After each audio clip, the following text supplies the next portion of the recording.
You're listening to the ESO Network, your station for all things geek. Ian, look at this. What, it's a police box.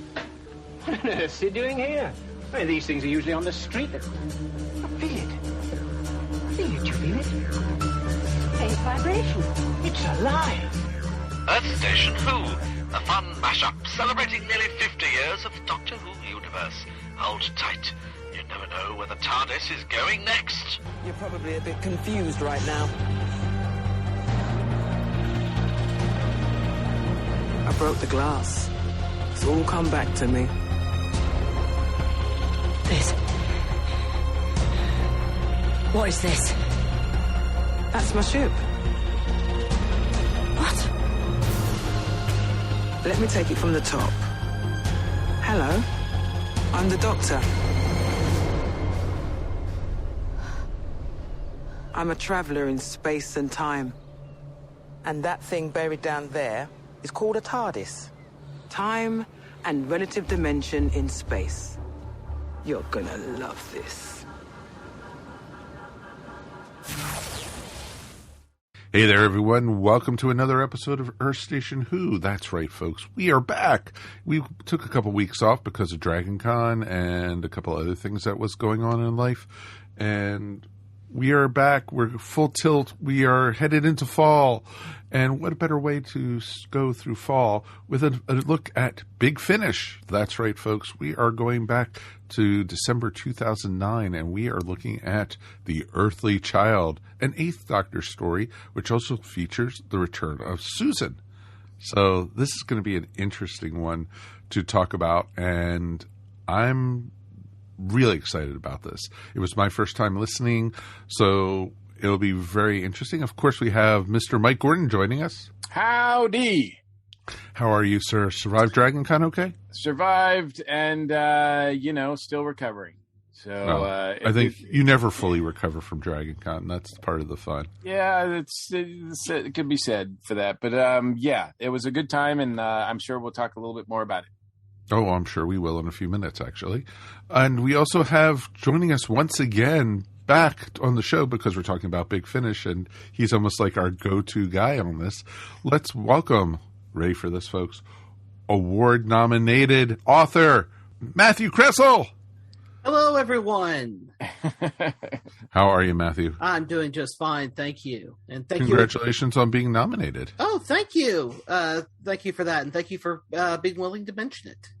Oh, Absolutely. So since we mentioned it, what are you nominated for? So I'm nominated for something known as the Sidewise Award, which is given out every year for best alternate history novels and short stories. And I've been nominated in the short story category for 2020. Oh, that's awesome, man. That is really awesome. So when will you know if you've won, or is it just going to be they're going to invite you to a show and you'll have to act surprised that you won or something like that? As far as I'm aware, I won't know if I've won or not till December, because the award ceremonies for Sidewise is done at every year's World Science Fiction Convention, which this year will be in D.C. So I may be traveling north in mid-December. Oh, you're going to that other side of the world. That's big for you, going across the Mason-Dixon line or stuff. Hey, I've done it before, so it's been 16 years since the last time I was in DC, but I've been there before, and hopefully I'll be able to go in December. Well, good luck with it, my friend. Congratulations. We're very excited for you. Oh, thank you. And of course, thank you for joining us with us for this fun adventure. Oh yeah, I mean, it's, as you say, it's Big Finish. If all you got to do is drop me a line, and I will do my best to be here. Well, that's something I'm going to have to remember. So it's just like, oh, Matthew, let's talk more Big Finish. So, and it's funny because you're now officially our Big Finish person, except for River Song, because that's Julie Philippak.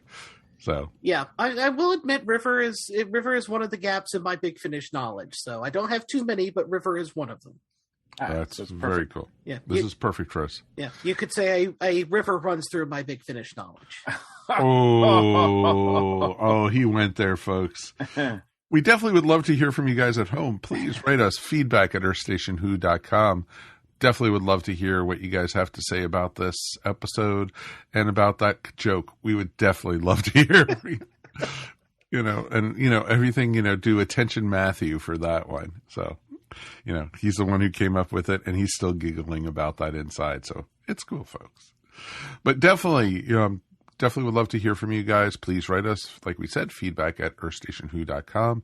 Definitely, if you get a chance, please subscribe to the Earth Station Who podcast up wherever you listen to fine podcasts and such. We definitely would love to hear from you guys. But also, we have a great Facebook group. We talk about all things Doctor Who. We're hopefully fully expecting by the end of this week, we'll have the trailer for the new season of Doctor Who. It's going to be released just after we're done recording. Oh, of course we are. Oh, it's going live probably at 10 p.m. Eastern tonight. And I'll be like, because then, as soon as they said it was going to be this week, I was like, yep, it's going to be right after we're done recording. Of course. That's just the way we work on this show. Yeah. It's pretty, standard there. But definitely I'm looking forward to doing that and such. So we're definitely looking forward to it. Once season 13 comes out, we'll be there talking all about it also. So fingers crossed and everything. So it's only going to be 6 weeks though. And then we have the 3 specials. So that's going to be real interesting, because we're going to have 6 weeks straight. Then supposedly the Christmas special. Then there's supposed to be a special, I think, around Easter.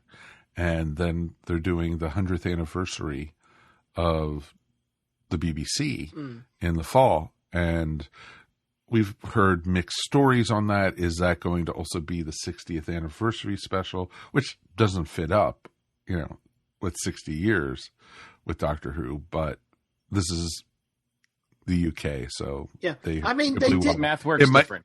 Yeah, it's metric. It's metric. I was going to say they did air the 3 Doctors as the 10th anniversary story closer to the 9th anniversary than the 10th anniversary. So, that's true. That's very, very true. So, yeah, so it'll be very interesting to see. So we will be covering all that. And we'll, of course, in between, we'll be talking about other episodes, Big Finish. We'd love to get you guys up here also to talk about some of your favorite episodes that we haven't talked about yet. So that would actually be a lot of fun too. So please, we got time to waste and we got time to fill. So, do we have time to fill with this stuff? So that's why we're diving more into Big Finish. I hope you guys are enjoying that and such. Also, Mike and I went to Dragon Con. So let's dive in with both feet. Dragon Con 2021 is in the history book. We did a panel for Earth Station Who, actually 2 of them for Earth Station Who. One was pre-recorded.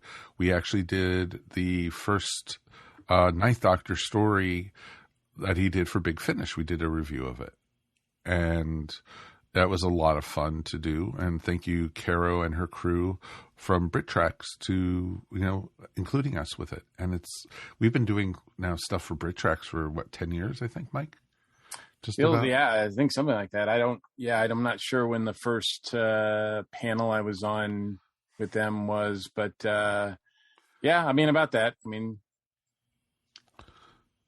This is my, it probably less so for me because this is my 10th year as a guest, I think. Mm-hmm. And I think my first panel was my first panel that I ever did for Dragon Con was in the American Sci-Fi Classics room, of course. And it had 12 people on a panel. Of course. And so I was one of the little voices there. But it was fun. And then I think maybe the following year, maybe we did one. So I'm not sure, but the math, my memory's faded on that. But you're right. It's great to be invited to be on panels. I was on more panels this year than ever before, even though it was only still probably about half as many as you were asked to be on. But But you also had a table. You had a table, I did. I also felt like, I'm thankful, first and foremost, for everyone at Dragon Con for putting on the event as safely as possible. Keeping us as safe as possible, health-wise and otherwise. It was not easy because, a lot of the track rooms were half-staffed. A lot of the registration was half-staffed, and there was a lot of things they had to deal with this year that were not conducive to putting on a good show. And yet, everything ran as smooth as I've seen it. So you couldn't really tell despite the bumps. Again, it's an honor to be asked to be on panels in various track rooms, especially Brit Tracks, where I was on 2 panels this year, and they're both really fun. That's awesome. And, you look like you were having a blast and, at your table and, from what you were telling me about the panels that you were on, your tiki panels, you actually did a Doctor Who panel in the big room up in the Marriott. Yes. Yeah, I did. We did. So yeah, you're right. We did 3 panels, 2 with Earth Station Who, one of which, is still available for people who, want to check it out. It's available on DCTV. So if you sign up for DCTV, you can just $10 for, it's not a year subscription. I think it changes or it ends in somewhere in June. Yeah. So, but all the programming, the virtual programming from this year, as well as last year. So you can even see our Dragon Con virtual panels that we did last year. Those are available as well. So if you want to see us talk about Doctor Who, if you want to see us review, as Mike pointed out, the new Ninth Doctor adventures, feel free to do so. And our Earth Station 1 panel that we did in person at Dragon Con was on the 25th anniversary of the Paul McGann movie. So I think that's just perfect follow-up for us to be doing this Big Finish adventure this week. It was great. We had a really great crew, and sadly enough, though, this year Mary couldn't make it. So they were, we had a couple fill-ins for Mary. We had Sue joining us. We had Felicity from the Flopcast. We also had, of course, Mike Faulkner joining us also. So it was a great lineup, and it was a ton of fun talking, and we had a great audience too and everything. You won't be hearing any of our panels that we actually recorded at Dragon Con this year. Dragon Con's got kind of iffy about us recording panels and people whose voices and such, so we decided just to ditch it and everything. So sorry about that, because we for years we've had a history of playing right after Dragon Con. Over the following weeks and such, we've actually played the Dragon Con panels that we did, like the Doctor Who ones or the Earth Station 1 ones, and even the big meetings that we have of all the different podcasters and such. This year was just an anomaly for that. So we'll see what we can do for next year, though. And I think we're actually in talks right now with Caro and such about getting you guys the Ninth Doctor panel, though, because that was a virtual one that we recorded for them. So we will see. Yeah, well, like I said, that's available on DCTV. So I would imagine that they would be less likely to release that one because you'd have to pay to see it. So, but I don't know. I mean, we'll see. And you really want to see our beautiful faces. So you do. Well, we have covered. No, we haven't covered that on the show. So maybe at some point we will. Who knows? But but also, as you pointed out, Mike, I was also on another Doctor Who related panel for the Brit Tracks, and that was new series Doctor Who, and that was on Saturday in a bigger room that was pretty full, and we did have some Earth Station Who listeners attending that. So shout out to everybody who was there. It was good to see you guys represented in the crowd. And basically, we just talked about what our thoughts of the new series were as far as this past season, and the news, of course, that Jodie and Chris are leaving, as well as what may happen in the near future with the specials and the season. And I'm really not, as as anybody who listens to this knows, I'm not really big on rumors or speculation or anything like that. So I was, as far as what's coming, I was probably the least informed. And I did, but learn, quote unquote. I'm going to put that in quotes because we're not really sure of what's going to happen. But I did hear some interesting things that may be in store for us in the upcoming season.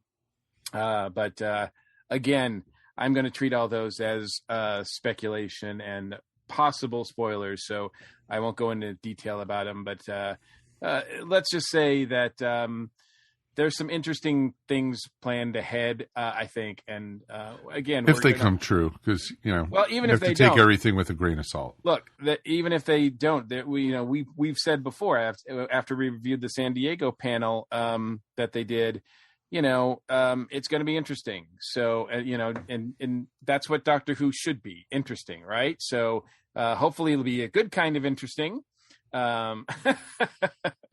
So, but who knows? And it's going to be interesting to see what happens with all of that. So, nope, totally understand that. Yeah, I did an extra Doctor Who panel on my own also, and we actually got onto a panel talking about Doctor Who canon and in social media, and where does Doctor Who canon does it fit? Does it not? And, and such, kind of what we're talking about tonight, Big Finish. Is it canon and such? And kind of Stephen Moffat kind of broke that open in that Night of the Doctor that he did. And so it was a neat panel to talk about, and it was a lot of fun because we talked a lot about the media that they did over COVID, over the break and everything. Doctor Who was real busy with, a lot of different mini episodes, starting, stuff that even had David Tennant in it, and stuff that was created by RTD and Moffat, and there was some amazing stuff out there. So it's, one of my favorites was the funeral of Sarah Jane, and that was just awesome. And so it was neat to see all the old companions come back, her old fam, as she called it. And, it was just real interesting to see. And so does that all count as canon and such? And so we had a whole panel about that. And it was an interesting discussion. So it was pretty cool. And of course, the big news was that Christopher Eccleston was in attendance. He did show up. Billy Piper did not. So I think Chris was the sole Doctor Who representative as far as cast and crew at Dragon Con. And from all I heard, he was a great guest. His panel was certainly well attended. There was a line around the block, 2 blocks, I think, for it. And I believe it's available on YouTube, but I have not watched it yet, so I don't know specifically how his panel went and what questions were asked. But I do think one of the things that came out of it was, I think, of course, he was asked if he's going to ever be the Doctor on TV again, and his standard answer is, of course, no.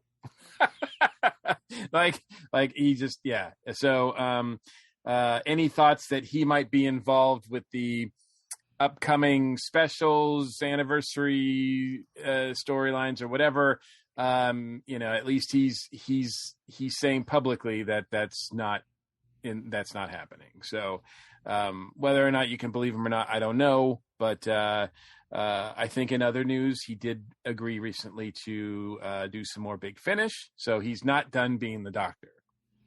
Yep. Just announced yesterday, as a matter of fact. Yeah. Season 2.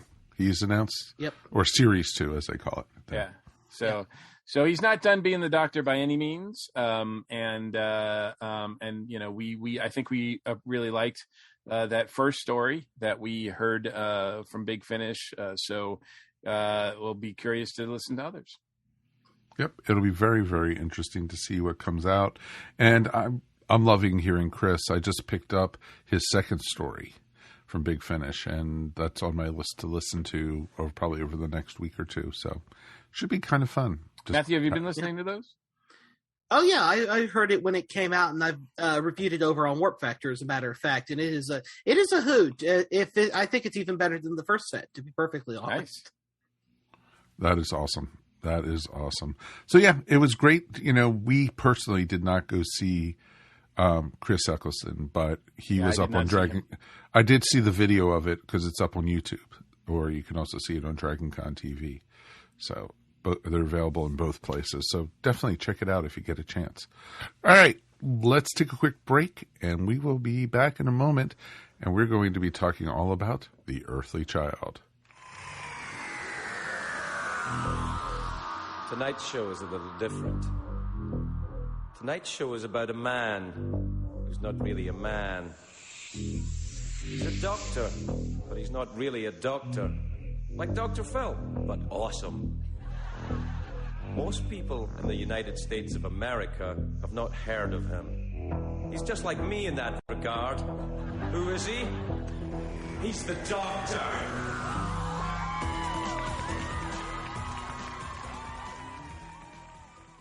Time to grab your pillow and join the Geek Father and Little Bit for discussions on current, nostalgic, and speculative happenings in pop culture. Nerd news, fandom histories, deep dive discussions, reviews, and more. It's like listening to your closest friends have a nerdy conversation.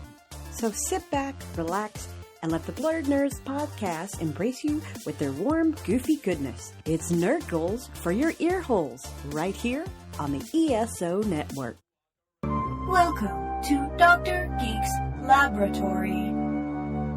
Dr. Geek here with another reminder that the ESO Network is pro-science and pro-vaccine. We urge you to be a superhero and protect yourself, your family, and your fellow geeks around the world. Don't be fooled by the forces of evil and their anti-science misinformation campaign. Consult the latest CDC guidelines, your doctor, and get the COVID vaccine today. Nothing is consistent though, and this is why the show is so beloved by geeks and nerds. It's all about the triumph of intellect and romance over brute force and cynicism. Intellect and romance over brute force and cynicism.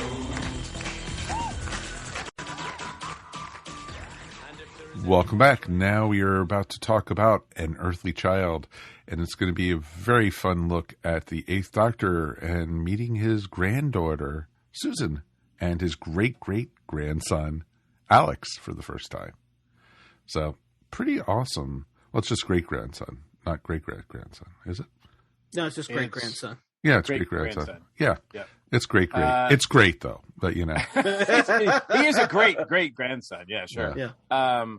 I think this is, I mean, whether or not it's canon or not, who knows, right? But let's just say that this is, I believe, in any form, and Matthew, you'll correct me, I'm sure, but this is not Carol Ann Ford's first foray into Big Finish, but I think it's the first storyline where she meets another incarnation of the Doctor. At Big Finish, it is. There'd been an earlier Eighth Doctor novel called Legacy of the Daleks by John Peel, which this audio basically completely contradicted. So, as the canon often does, and of course, as they reference in the story, she had met the Fifth Doctor and the other incarnations in the Five Doctors, of course. Right. She touched on that, the Doctor with the hat. Yeah. Right. So, but this is the first time for Carol Ann Ford to be working opposite another actor playing the Doctor. I think, correct. Right. Yeah. At Big Finish. So, yes. So, and that was, to me, this is the first time I've heard this one. And to me, that was the highlight of this story is I think it takes place about the halfway point where she meets the Eighth Doctor, and true to form, they don't really, Time Lords can't sense who they are outside. Like they don't know just by looking at the other one, like that they're another Time Lord. So, although she did say there was a hint that something was familiar about him, but once they made that connection, and she started, sort of calling him grandfather and sort of just like embracing him or whatever, I felt that big time. And that's not easy to do in an audio. But I think out of all the audios I've heard, this might be one of the most emotional moments that I've heard from any of the stories, just because it's so heartfelt and it's so significant. Yeah. No, very much so. And you felt the emotion in both of them, actually. And I thought that was pretty awesome, especially from Paul. And it was pretty cool to see. And, for her, grandfather, it's you. And, the whole thing. And it was awesome. And then when she said, I said, look how young you are. And he said, it's been 8 incarnations. Yes. And she says, you don't just throw them away, grandfather. And she was lecturing him on it. I loved it. Yeah, she hasn't reincarnated. I don't know if she has that.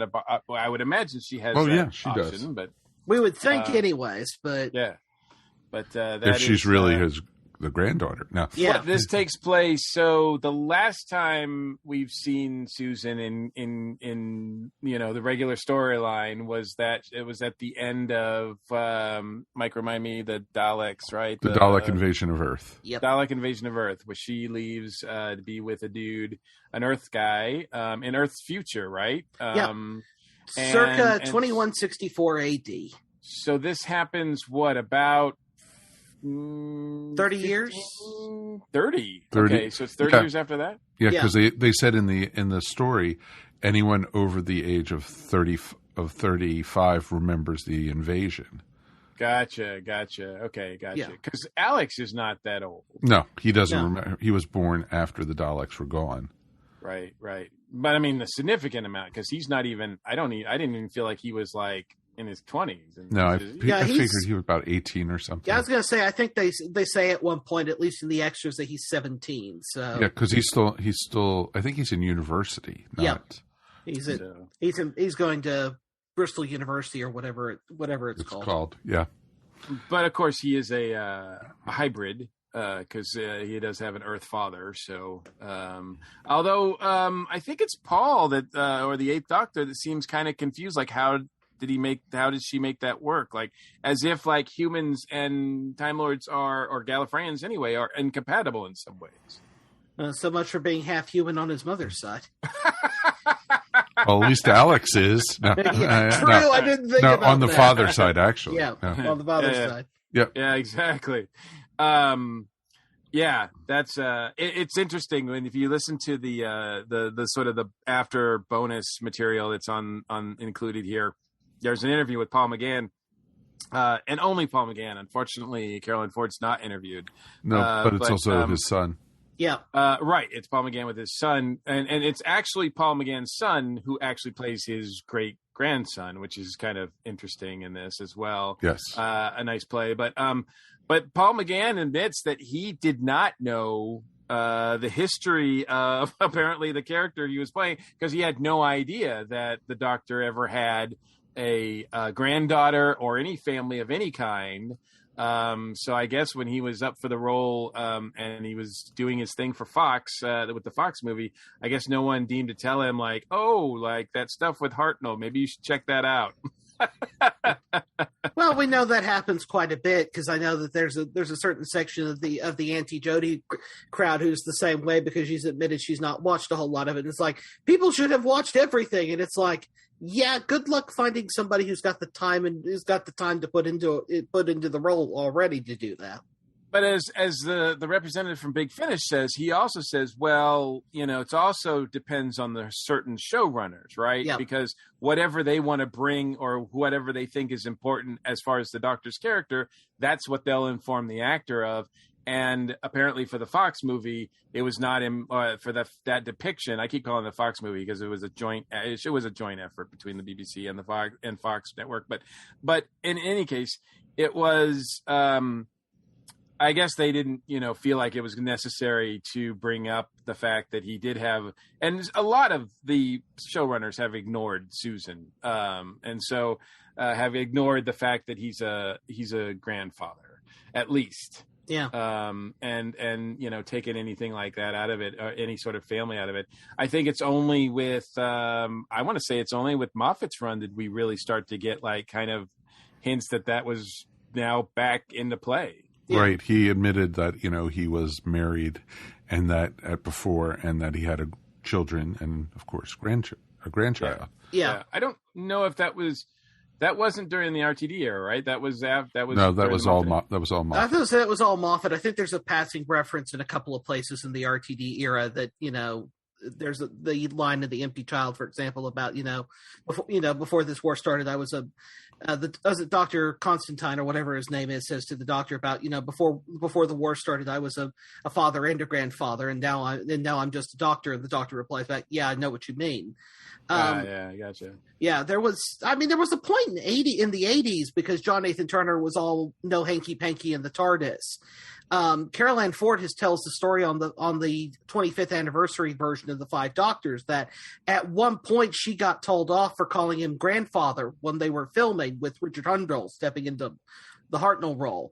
Really? Really? Because John Nathan Turner insisted no hanky panky in the TARDIS. The Doctor does not have sex, and she said, "Well, if that's the attitude you're going to take, I'll walk off this set right now, and you can keep my paycheck." She's so spunky, Carol Ann Ford. Oh, yeah. It got so bad under J&T's tenure that there was a story published in the Radio Times that Eric Sayward apparently wrote at J&T's insistence that had to explain why Susan wasn't the Doctor's granddaughter. It's called Birth of a Renegade or something. And it was published in the 20th anniversary Doctor Who special of the Radio Times that explained that she was really she was Gallifreyan, but she'd been rescued, and it was it was convoluted as heck. And it was done expressly to explain why she was calling him grandfather, even though the Doctor wasn't supposed to have sex. It was a really convoluted bit of nonsense. It's just silly. Well, yeah, exactly. And, everyone knows Gallifreyans just split in half, and that's their child, and then they split in half. It's osmosis. Yeah, people get loomed, they just get loomed and they pop out, which incidentally written by Mark Platt, who also wrote this. So. So what did you guys think of this story? It was an interesting, because Earth is a very xenophobia, after the invasion, and you have, colonists still stuck up on the moon. You have because all the rockets have been destroyed by the folks who don't want Earth to be the humans to leave the planet or anything anymore. And it's just Earth first, basically. And they basically almost seems like they're going back into the Dark Ages. They're trying to ignore science and such. It was just a really interesting time in humanity's period. Yeah. I mean, it's a very kind of interesting story to listen to. I still remember the first time I heard it, which was because it was a subscriber special back when Big Finish was big on what was then called the main range, later the monthly range. And one of the kind of bonuses, if you subscribe to the range, was you would get a bonus release every year. So that was kind of a Christmas present because it came out in December. And this was the one for, I think, 2009. So it was like the first year I subscribed to the range. And I have a very firm memory of listening to it for the first time, driving to a family Christmas party, leaving work, coming home, changing clothes, and listening to this on the way drive to my uncle's house, and just thoroughly enjoying it. I mean, it was very much an event story, not because of the Eighth Doctor meeting Susan, and also bringing in Alex, the great grandson. But as a story, it's a really interesting one, and it's a bit like Jubilee, which we talked about the last time I was on here. It's one of those stories that, in a very odd way, has gotten more relevant with time, rather than something that's kind of faded into the past. It feels very upfront and very centered to the here and now. Very much so, especially with all the science deniers we have right now going on. And it really hit home, especially my first time listening to it. It's like, this could be right out of the newspaper in some ways nowadays. Yeah. It can. I do think Matthew's being really, really generous, because I do agree with everything that you said, Matthew, except I didn't think that this story was... I thought the premise was interesting. I thought the environment that they had created was interesting. But as far as a compelling story that lasted 70 minutes or so, I to be honest with you, I was bored. There's not really a lot of action pieces in this, unlike Jubilee, where there's a lot of action. I didn't find a lot of the other side characters that compelling. Again, like Jubilee has a very, very overly compelling a cast of characters. And really, for those of us who look back and we kind of cringe at Susan's run during the first Doctor era, where she's just like getting into trouble all the time and doing some really silly things. She hasn't changed at all. I mean, she's sending out this signal or this cry for help to God knows where. It's not very responsible. She's the first race that picks up. She's taking them at face value, which of course is not going to be is not going to work out well. But for that's her. so Susan, though. Yeah, it really is so. It is, but it's kind of like really. I mean, we had just we just reviewed. Also, I think it's also cool because we, it's sort of a mix of what we've been doing, because we, in addition to, rewatching the BBC Fox movie, the Eighth Doctor movie, we also just recently watched that first Doctor story, and I love Susan in that story. Please help me out, Mike. What's the name of it again? The one we just reviewed with the. I'll get to it in a minute, sir. You're drawing a blank too, huh? That's how much it meant to me. No, it was we watched the censor rates. Oh, God help you!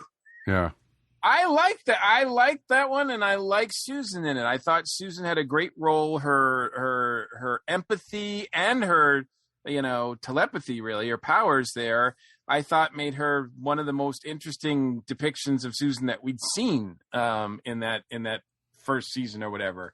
And to go back to just this sort of girl who's now a woman and a mother and a prominent figure in this community, just being so irresponsible. And I doesn't she know anything? Like, haven't all those years in the TARDIS taught her anything about trusting aliens and all that? Not to say that all aliens are bad, because of course they're not, but you can't just take this race at face value like she does.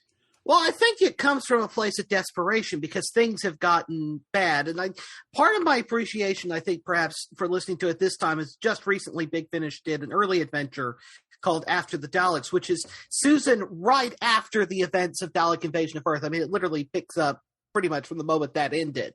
So that informs the events taking place 30 years before this.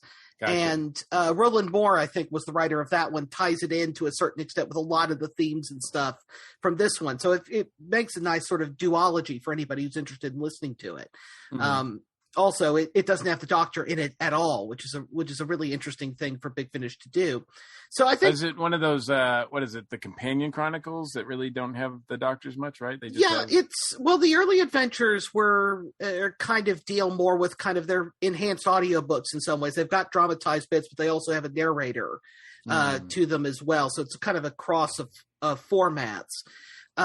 But I think part of that, in listening to that, and Roland Moore kind of retroactively going back and going, okay, well, this is how Susan gets to an earthly child by the events I'm writing now. So I think that's part of my appreciation for it as well. But I think a lot of what she does in the story is just driven out of desperation. There's a scene at the very beginning, which, is Oxford burning, because the Watch, which is the sort of the Earth Unity's sort of youth league, for lack of a better way of the Earth Firsters, basically. Yeah. Are running around burning Oxford to the ground. And it's just kind of, you get the sense that this is coming out of a place of desperation. And Susan, I don't think it's necessarily naivete that's causing her to leap on to the first person she finds, or the first aliens that she comes across who answer the message, so much as it's got to be them, because if it's not them, there may not be a chance to get somebody else in, which I think, we can talk about the ending later perhaps, but that is one of my issues with this, is as much as I enjoy it, is that the ending for it does feel kind of abrupt. For me, it almost felt like I was waiting for a second part. I was waiting for, because, Alex, was basically faced with looking at, with the TARDIS and, hey, you're part alien. And he's like, no, I'm not. Running out of the TARDIS and Susan basically chasing after them.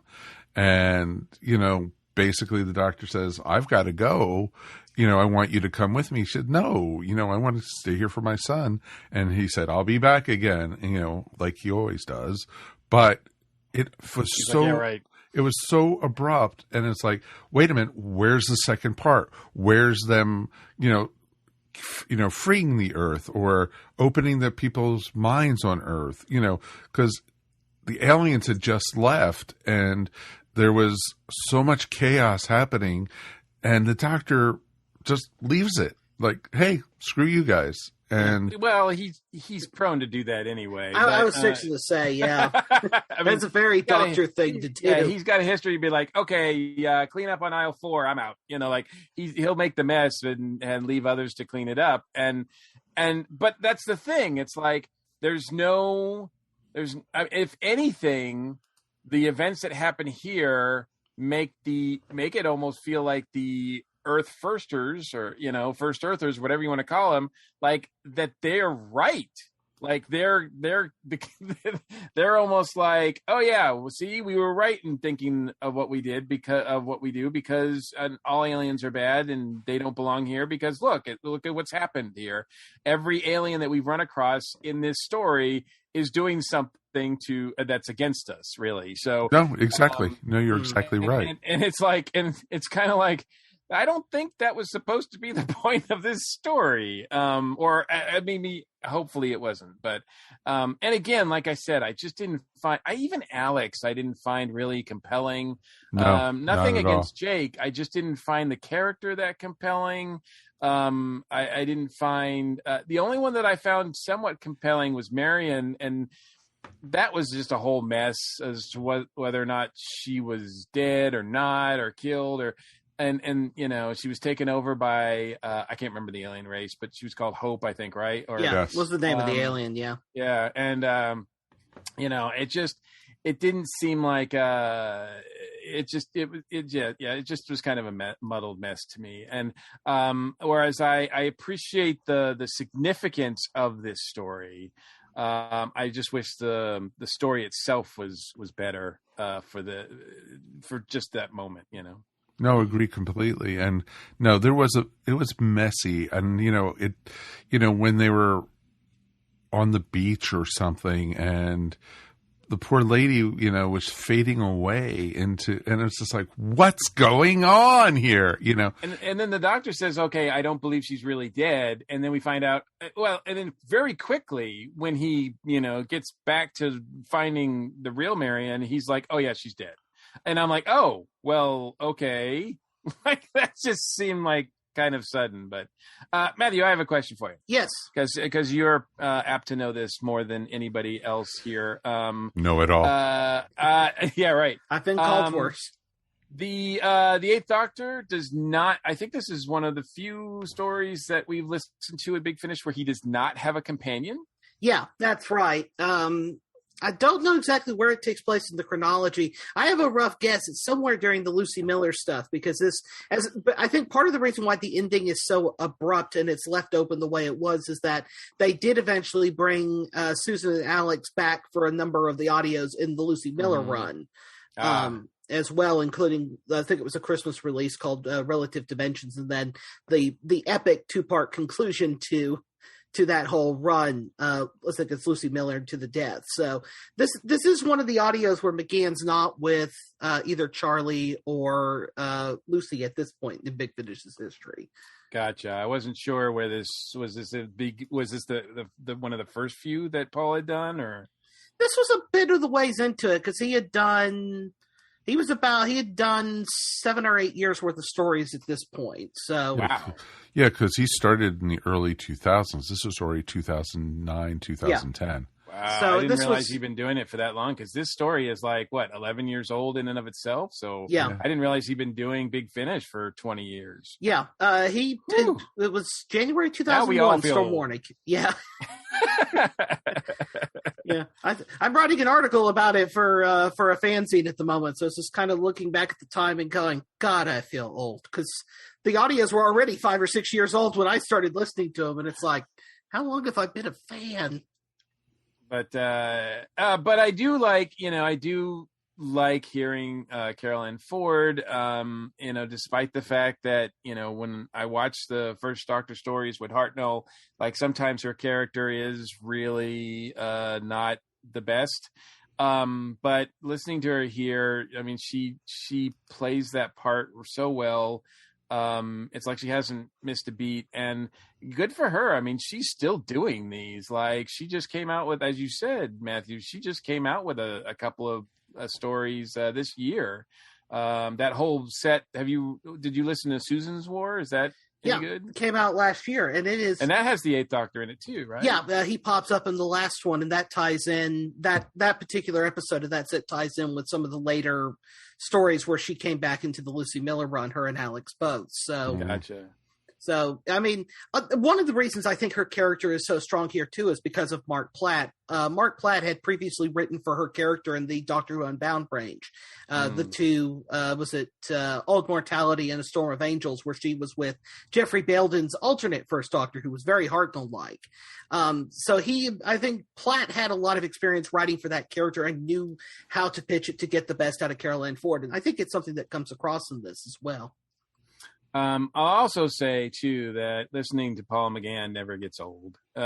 He's great as the Doctor. I'm glad that we have these 20 years of Big Finish, because he would have been, I think all is said and done, an amazing Doctor to actually have a bunch of, actually televised stories. But he's just he's so much his own Doctor, right? Because he's so much more easygoing. His voice is smooth. He never seems to be. He's concerned, but he never flies off the handle. He's not like a quick to action. Really, he's more like I'm just gonna see how this plays out kind of guy. And I just really like his approach. It's unlike a lot of the other Doctors that we've ever had. Mm-hmm. No, that's very, very true. And it's like you could tell he's very comfortable in the role. And I like how they just didn't throw him right in at the beginning of the storyline. He slowly came into it. You heard him at the news conference. Yeah, exactly. Yeah. And everything. And that was so well done. And I think that was one of the smart things with this. But just the ending of this just left me flat. It was I was like going, really? That's it? That's where you're going to leave it? Yeah, exactly. He still feels like he's the smartest guy in the room. And he and Carol Ann have chemistry. I mean, very much so. They really felt like, I have to assume, because I know how Big Finish works, that they do, well, at least pre-COVID, they have the actors all together when they're recording these. So I have to believe that they were, sort of together, and that helped that moment where they encounter each other. Yeah. Mm-hmm. So I thought it was an interesting story, and I'm glad we finally listened to this one. So, I'll be very curious to listen to some more of these adventures and hear the further adventures of, with Alex and such. I was going to say, does Alex get any more interesting? I would say so, but I don't want to get into spoiler territory. No, sure. No. Yeah. I just meant like, is his like, I assume he hasn't, I don't know, but it's not a character. He does have a bit of a character arc. Yeah. So. I was going to say, it's not a character that seems to come up recently. So it feels like that's something that was done a while ago and not really followed up with since then, right? Well, there's a reason for that. And again, I don't want to drop any spoilers, but yeah, Gotcha. there's a very definite reason for that. Cool. Okay. Well, let's take a shot of it. Probably in like a couple months, we'll probably come back to this and maybe listen to the Lucy Miller ones and, see where the adventures go, if your guys are game with it. Always. Cool. So let's give a rating of this. 1 out of 5 TARDISes, 1 being the worst, 5 being the best. Matthew, you're the expert here. You go first.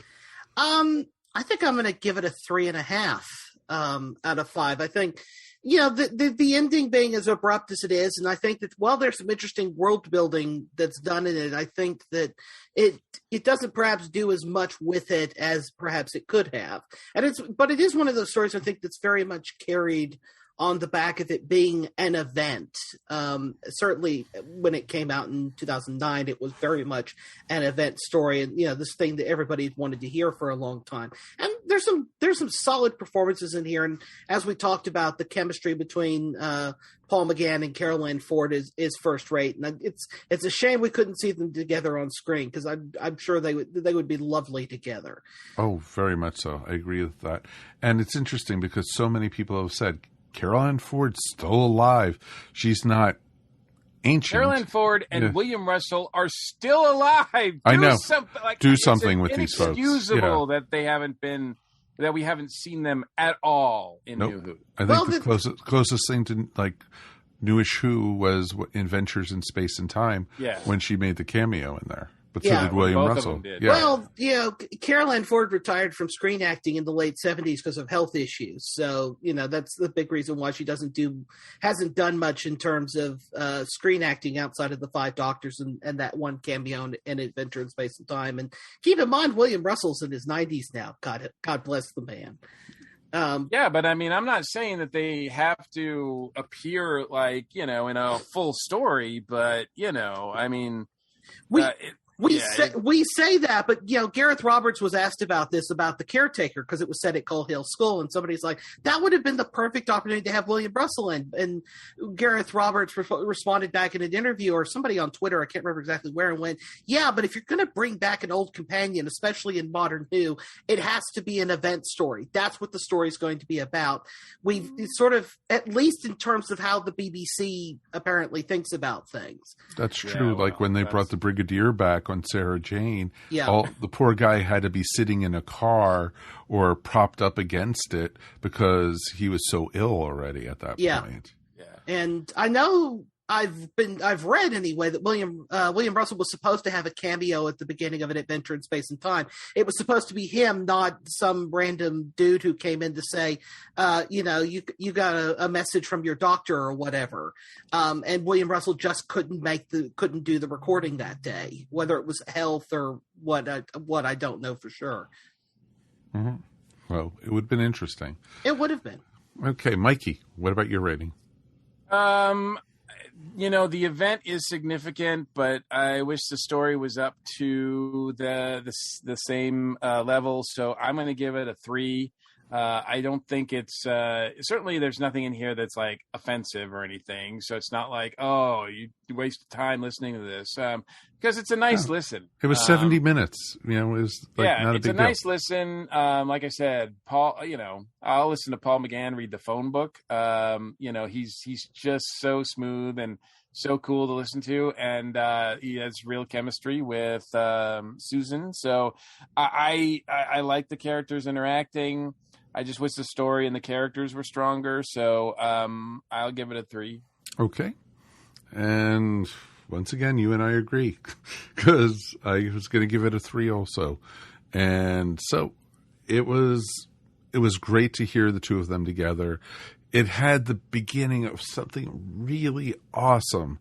And then when it ended like it did, it was just like, wait, I looked on my phone. It was like, isn't there more parts, or isn't there a part 2 or something? No. It was only 20 story chapters. So it was just like, okay, that's it. And I wasn't too thrilled about that. And that's what pulled it down, because it could have been higher for me if it would have finished the storyline on. And so I thought Paul was great. I thought, Carol Ann Ford was great. I even liked Paul McGann's son. I thought he had the beginnings of a really cool character.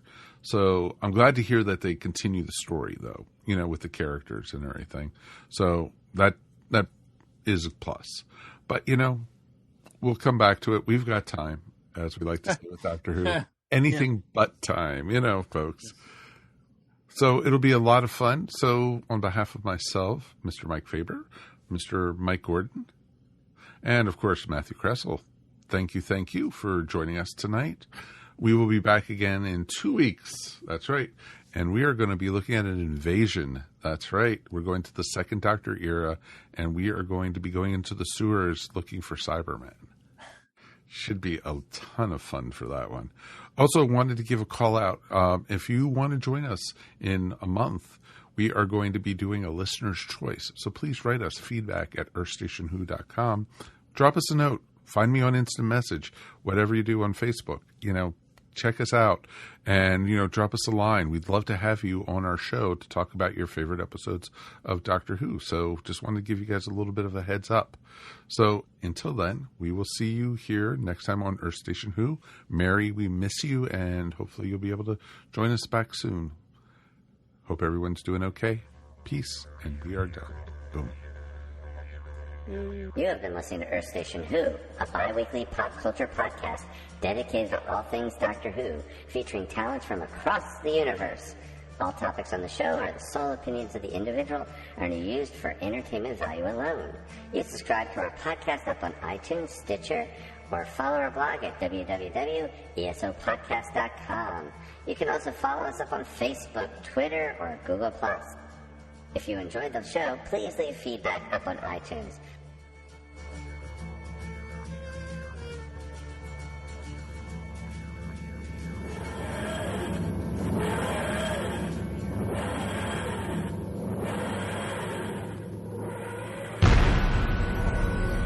This has been a broadcast of the ESO Network. Be part of the crew and help support our shows by donating to our ESO Patreon or by shopping at the TeePublic store, which can all be found at www.esonetwork.com. The ESO Network, your station for all things geek.